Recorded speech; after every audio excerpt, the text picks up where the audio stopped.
नमस्कार, मैं हूं आमिल बेग। आप देख रहे हैं सिटी बुलेटिन न्यूज। पेश हैं आज के प्रमुख समाचार। अयोध्या जिले में आज एक बड़ा हादसा हुआ। निर्माणाधीन 3 मंजिला इमारत की छत का लिंटर अचानक से गिर पड़ा, जिसके मलबे के नीचे 12 मजदूरों के फंसे होने की सूचना के बाद पुलिस ने रेस्क्यू शुरू किया। मुमताज नगर घाटमपुर के पास स्थित एक 3 मंजिला इमारत पर मंगलवार को लिंटर पड़ रहा था कि अचानक इमारत गिर गई।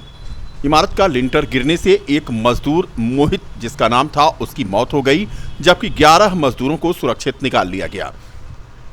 एक मजदूर की हालत खराब है। घायल मजदूरों का इलाज चल रहा है, इसमें कुछ सदमे में हैं। मृतक मजदूर मोहित सिंह सरियावा अयोध्या का रहने वाला था।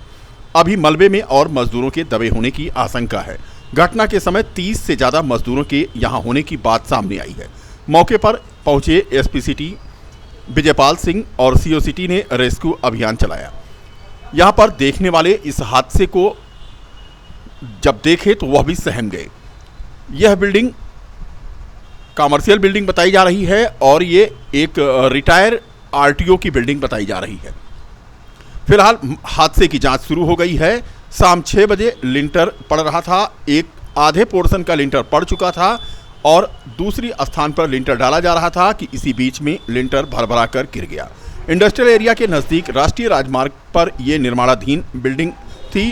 फिलहाल यहां पर रेस्क्यू अभियान के लिए जेसीबी और क्रेन मंगाई गई। पुलिस के अनुसार सभी 12 मजदूरों को निकाल लिया गया है। इसमें एक की हालत ज़्यादा खराब थी, उसे अस्पताल भेजा गया है। तस्वीरें आप देख सकते हैं। प्रत्यक्षदर्शियों की माने तो यहाँ पर सुबह से ही आज लिंटर का काम चल रहा था। ये बिल्डिंग एक रिटायर्ड आरटीओ की बताई जा रही है। पूरे मामले की फिलहाल पुलिस ने जांच शुरू की है। निर्माणाधीन 3 मंजिला ये बिल्डिंग थी। तस्वीरें देखें, जिसका लिंटर आज गिर गया और उसके मलबे के नीचे मजदूर दब गए। थाना कैंट के अंतर्गत मुमताज नगर में हाईवे के किनारे एक निर्माणाधीन बिल्डिंग है, जिसमें लिंटर पड़ रहा था, कार्य चल रहा था और उसमें कुछ मजदूर लोग काम कर रहे थे। एकाएक एक लिंटर जो है सरिया सहित जो है नीचे गिर गया, जिसमें और जो शेष लोग मजदूर काम कर रहे थे वो सुरक्षित निकल लिए, लेकिन एक के दबे होने की आशंका थी।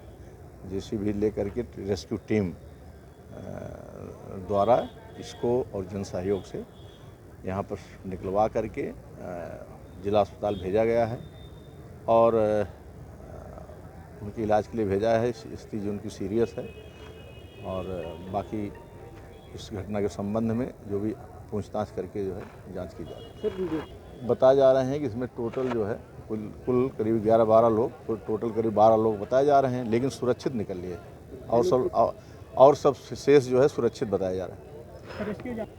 नहीं, रेस्क्यू से उसको निकाल लिया गया है और बाकी और जानकारी की जा रही है। इसमें जब बता रहे हैं जो यहाँ कार्य चल रहा था कि अभी और कोई नहीं है इसमें दबा, सभी लोग सुरक्षित निकाल लिए गए। सर ये बताइए कि जो है जिसमें घटना भी हुई है और लिंटर गिरा है, उसमें कितने लोग घायल हुए हैं, क्या आपको पता लगा, कितने लोग की मौत हुई है? जिसमें अभी हमारे पास अभी कुल मिला के एक व्यक्ति आया है जिसका नाम मोहित सिंह था, जो कि यहाँ अपने ही ज़िले के सरियावा इलाके के निवासी थे और वो आए थे, मृत अवस्था में ही आए थे। उनकी पल्स और उनकी बाकी जो वाइटल साइन जब चेक की गई थी वो नहीं मौजूद थी। अभी हाल फिलहाल हमारे पास एक ही वहाँ से मरीज़ आया है, वो भी अभी मृत आया है। बाकी कितने लोग घायल हैं तो इसके बारे में जो अभी जानकारी की 8 से 10 लोग घायल हुए, तो कुछ ऐसी जानकारी भी आई है। विस्तृत आंकड़ा अभी कुछ देर बाद ही उपलब्ध हो पाएगा जब एग्जैक्ट फिगर आएगा उसका कि क्या हो रहा है। जो घटना हुई है ये शायद वहाँ पर कुछ किसी बिल्डिंग का निर्माण हो रहा था, जिसमें कार्य चल रहा था, जिस दौरान शायद छत गिरी है। उसकी वजह से वहाँ पे छत गिरने के बाद ये जो लोग वहाँ काम कर रहे थे उसके नीचे दब गए, तो उस वजह से ये दुर्घटना हुई है। कालिका हवेली रेस्टोरेंट में अधिवक्ताओं के साथ हुई मारपीट का मामला अब तूल पकड़ लिया है। मारपीट के मामले को लेकर के अभियुक्तों की गिरफ्तारी न होने से नाराज वकीलों ने आज सैकड़ों की संख्या पर सड़क पर उतरे और उन्होंने शहादतगंज अयोध्या मुख्य मार्ग को कचहरी के सामने जाम कर दिया। पुलिस के खिलाफ जमकर नारेबाजी हुई। मामले में कार्रवाई न होने का अधिवक्ताओं ने आरोप लगाया है।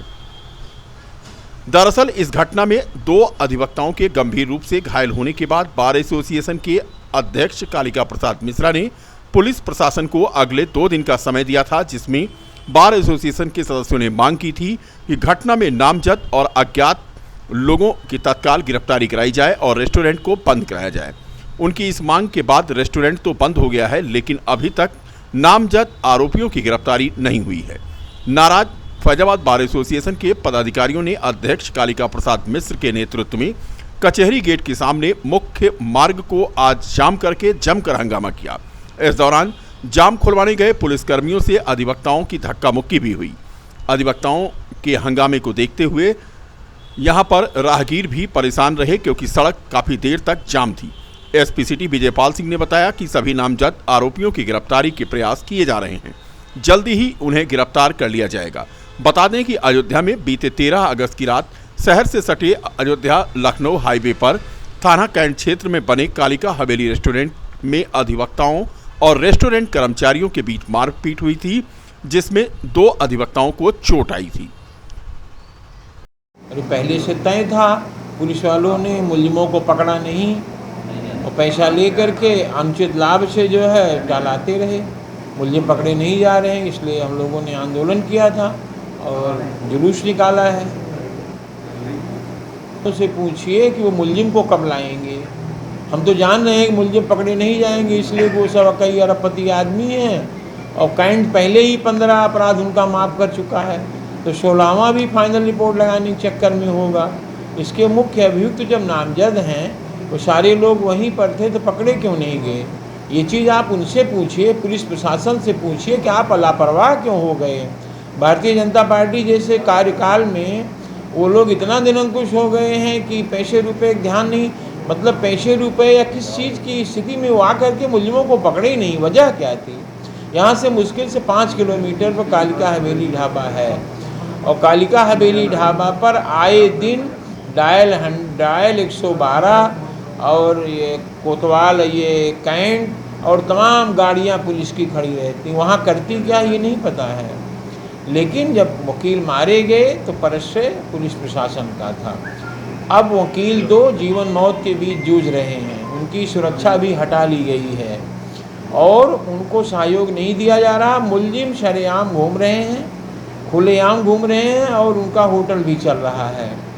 बंद करने के लिए ये जाते हैं तो इन्हीं को दबाव होटल वाले बनाते हैं कि भाई आप बंद कैसे कराएंगे।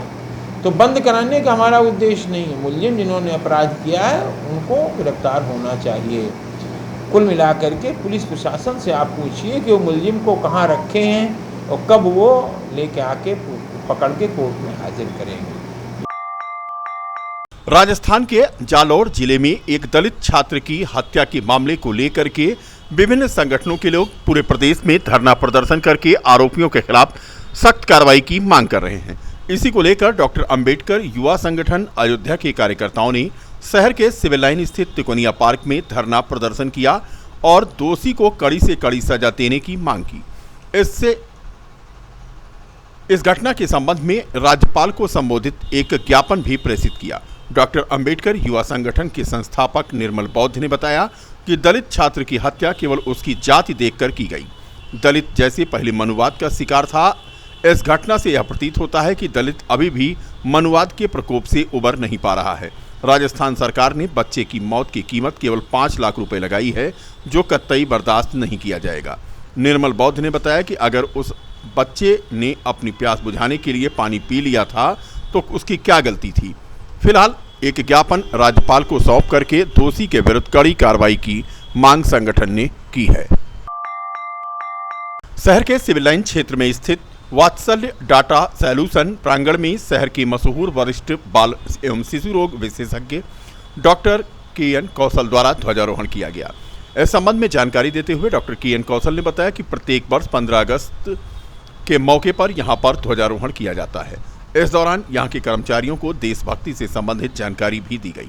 उन्होंने कहा कि भारत देश को आज़ाद कराने में अपने प्राणों की बलि देने वाले वीर सपूतों के बलिदान को याद किया जाता है। इस मौके पर निहारिका कौशल, ऋचा कौशल, मोहम्मद तारिक, वैभव, प्रवीण, जितेंद्र, दिलीप के अलावा बड़ी संख्या में स्टाफ के लोग मौजूद थे। फिलहाल सिविल लाइन क्षेत्र में स्थित वात्सल्य डाटा सॉल्यूशन प्रांगण में आज़ादी का अमृत महोत्सव धूमधाम के साथ मनाया गया। मैं doctor K N. Kaushal child care, Lavanya, Vatsal digital data solution और स्किन क्लिनिक के सदस्यों, मीडिया कर्मियों तथा देशवासियों को स्वतंत्रता की 75वीं वर्षगांठ की हार्दिक बधाई देता हूं। आज ये इसलिए बहुत खास है कि ये 75वां वर्ष होने के कारण सरकार ने इसे अमृत महोत्सव के तौर पर मनाने का फैसला किया है। आज पूरा देश राष्ट्र में है, संगीत में है और झंडा में है। पूरा देश कश्मीर सहित, जहाँ कश्मीर में झंडा फहराना मुश्किल था, आज की डेट में देखिए डल झील पे झंडे ही लहरा रहे हैं, लाल चौक पे झंडे ही लहरा रहे हैं। लोग देश में हैं। भारत माता की जय। धन्यवाद। अवैध प्लाटिंग पर एक बार फिर से प्राधिकरण का बुलडोजर चलने लगा है। आज कैंट थाना क्षेत्र के जयपुरिया स्कूल के सामने बुलडोजर चलाकर 40 अवैध प्लाटों को गिराया गया। स्थानीय लोगों के विरोध के चलते यहां पर विकास प्राधिकरण की टीम को वापस लौटना पड़ा। उपाध्यक्ष विशाल सिंह के निर्देश के बाद जयपुरिया स्कूल के सामने अवैध प्लाटिंग पर आज बुलडोजर गरजा, क्योंकि किसी के पास यहां लेआउट नहीं मिला। पीआरबी 910 के पुलिस कर्मचारियों से ग्रामीणों की गाली गलौज का एक वीडियो वायरल हुआ। गाली गलौज का वीडियो वायरल होने के बाद हड़कंप मच गया। पूरा कलंदर थाना क्षेत्र के जीवपुर में यह गाली गलौज का वीडियो सामने आया है। वायरल वीडियो में पीआरबी के सिपाहियों पर ग्रामीण शराब पीकर गाड़ी चलाने का आरोप लगा रहे हैं। बीकापुर के जलालपुर तिराहे से बाइक सवार को टक्कर मारकर भागी थी यह पीआरबी की गाड़ी। ग्रामीणों ने दौड़ाकर जीवपुर में इसे पकड़ा तो सिपाहियों के द्वारा उन्हें गाली दी गई और इसी गाली गलौज का वीडियो वायरल हुआ है। आजादी के 75वें अमृत महोत्सव और स्वतंत्रता दिवस के अवसर पर दरसगाहे इस्लामी इंटर कॉलेज मुगलपुरा के बच्चों की द्वारा प्रभात फेरी निकाली गई। रिकाबगंज पुलिस लाइन होते हुए यह प्रभात फेरी जीआईसी पहुंची, जहां बच्चों को मिष्ठान वितरित किया गया। यह रैली कॉलेज के उप प्रधानाचार्य अलीम उल्लाह और कई सहायक अध्यापकों के सौजन्य से निकाली गई। कॉलेज के प्रधानाचार्य इरफान अहमद सिद्दीकी ने ध्वजारोहण किया और कार्यक्रम का संचालन जहीर अब्बास नदवी ने किया। स्वतंत्रता दिवस पर स्वतंत्रता संग्राम का इतिहास संक्षिप्त में बच्चों को बताया गया। इसके बाद यहां पर सांस्कृतिक कार्यक्रम का आयोजन हुआ, जिसमें देश गीत, ग्रुप सॉन्ग, एक्शन सॉन्ग आदि संपन्न हुआ। इस दौरान प्रधानाचार्य इरफान अहमद सिद्दीकी ने सबको स्वतंत्रता दिवस की बधाई दी।